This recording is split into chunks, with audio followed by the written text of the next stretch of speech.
Canan'dan tariflere hoş geldiniz.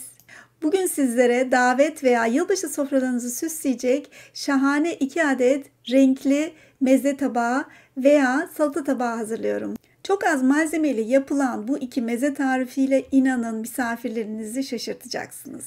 Bir tanesi rengiyle göz kamaştıran pancar mezesi ve diğeri de dillere destan ve tadına doyum olmayan havuç tarator.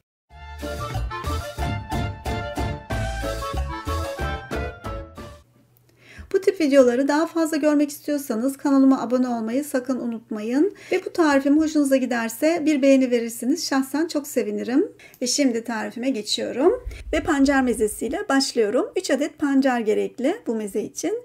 Yoğurt, sarımsak ve tuz. Malzemelerimiz bu kadar. İlk önce pancarlarımızı yıkadıktan sonra soyuyoruz. Pancarlarımızı bu salata için çiğ kullanacağız ve bu yüzden kabuklarıyla birlikte önceden çok iyi bir şekilde yıkamanız çok önemli. Pancarlarımızı soyduktan sonra rendenin büyük kısmıyla rendeliyoruz.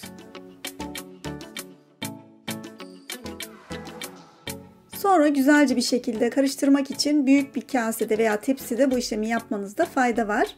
Ve yoğurdumuza sarımsak rendeliyoruz veya dövüyoruz. Ve tuzunu atıyoruz. Ve karıştırıyoruz yoğurdumuzu.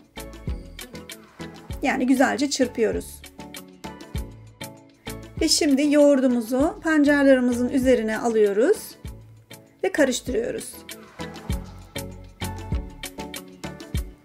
Biraz da kese yoğurdu ekliyorum. Bu tabii ki isteğe göre. Bence kese yoğurdu eklendiği zaman daha lezzetli oluyor bu meze. Yani normal yoğurtla kese yoğurdunu karıştırmanızda fayda var. Evet, bu kadar. Mezemiz bitmiştir. Şimdi servis tabağına alıyorum. Yoğurtla pancarın birleşimi, bu kadar güzel bir rengin çıkarması gerçekten müthiş ve bütün davet sofralarını çok süsleyen bir meze veya salata türü. Üzerine istediğiniz gibi süsleyebilirsiniz ve servise hazırdır pancar mezem ve tadı da muhteşem oluyor. Şimdi ikinci tarifimize geçelim. Havuç tarator. Bunun için havuç, yoğurt, zeytinyağı, mayonez, tuz ve sarımsak gerekli. Çok az malzemeyle muhteşem bir meze ve salata ortaya çıkacak. Bu tarif için ilk önce havuçlarımızı soyuyoruz. Ve yine rendeliyoruz. Bu işlemi yine geniş bir tepside veya kapta yaparsanız ileride karışımda kolaylık sağlayacaktır. Ve sarımsağımızı da yine rendeliyoruz veya dövebilirsiniz tabii ki. Ve şimdi bir tepsiye ilk önce zeytinyağımı alıyorum. Ve rende sarımsağı da içine katıyorum. Ve orta hararette çok hafif bir şekilde önce hafif kavuruyorum sarımsağımı.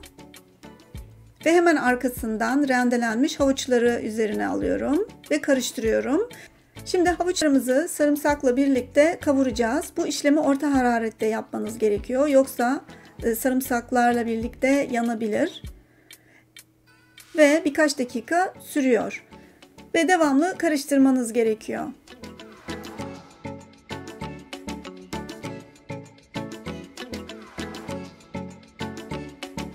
Gördüğünüz gibi havuçlarım yavaş yavaş kavrulmaya başladı ve yani hafif ölmeye başladı. Tam öldürmeyeceksiniz, tam yumuşak olmayacak.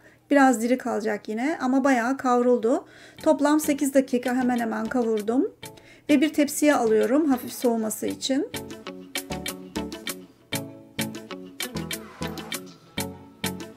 Ve şimdi diğer tarafta yine yoğurdum var. İçine tuzunu katıyorum. Ve mayonez. Ve hepsini karıştırıyorum.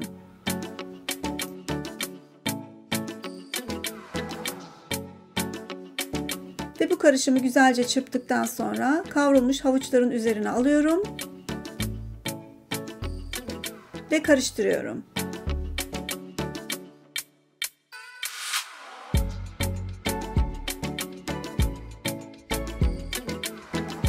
Evet, çok güzel bir şekilde karıştı. Şimdi servis tabağına alabilirim.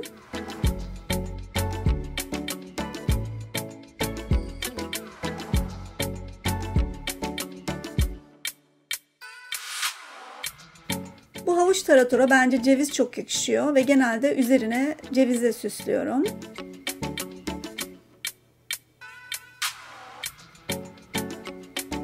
Ve biraz da dereotu.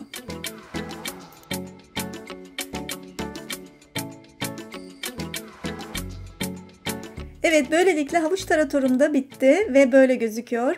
Gerçekten muhteşem ve herkes bayılıyor bu salataya veya mezeye. Çünkü havuçlar kavrulduğu için çok değişik bir tat ortaya çıkarıyor. Diğer pancarlı salatamı normalde aslında pancarları pişirip de yapıyordum eskiden. Ama şimdi çiğ olarak yapıyorum. Bence tadı daha güzel oluyor. İsterseniz böyle aynı bu şekilde bir deneyin. Ve gerçekten yapılış süresi de çok az sürdü. 2 tabak için sadece 20 dakika gerekiyor. Hemen hazırlayabilirsiniz. Çok az malzemeyle ve davet sofralarını hem tat olarak hem renk olarak muhteşem bir şekilde süsleyen 2 tür salata ve meze. Evet, umarım denersiniz ve bana da bir beğeni verirseniz çok sevinirim. Ve bir dahaki tarifimde ve videomda görüşmek üzere. Hoşça kalın.